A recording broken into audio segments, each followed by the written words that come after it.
নন্দীগ্রামে একজনই আছেন, তিনি আমাদের সঙ্গে সবসময় সহযোগিতা করেন। তিনি আমাদের কাছে মনে হয়েছে যে আমাদের পূর্ব মেদিনীপুরের নেতাজি। স্বাভাবিক কারণে এরকম একটা জায়গায় আমরা দীর্ঘদিন ধরে অপেক্ষা করছিলাম যে আমরা এরকম একটা অনুষ্ঠান করব।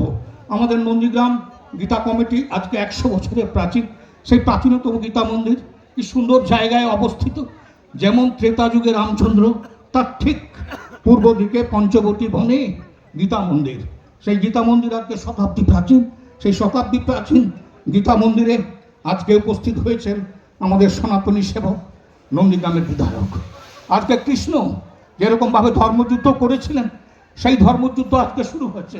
সেই ধর্মযুদ্ধে ভারতবর্ষ জয়লাভ করবে এবং বিশ্বকে জানিয়ে দেবে যে ভারতবর্ষ সবার সেরা।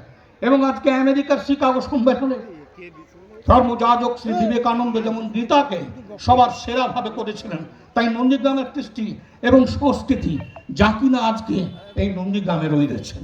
আর আমরা এমন একজন সনাতনী সেবক পেয়েছেন যিনি আমাদের অভিভাবকের মতো সবাইকে ভালোবাসেন, সবার ভালো মন্দের ছুটে আসেন। কাজের মানুষ, শুধু বিরোধী দলনেতা নয়, গোটা পশ্চিমবঙ্গকে তিনি একাই আগলে দিতে পারেন। স্বাভাবিক এরকম একজন সনাতনী সেবককে আমরা পেয়েছি। এবং সঙ্গে আমাদের রয়েছেন সাংগঠনিক দিক থেকে যিনি সভাপতি এই ব্লকের, মেঘনাথ পাল মহাশয়কে, আরও বিশিষ্ট ব্যক্তিগণরা আছেন, পঞ্চায়েত সমিতি থেকে শুরু করে আমাদের কমিটির সমস্ত সদস্যরা।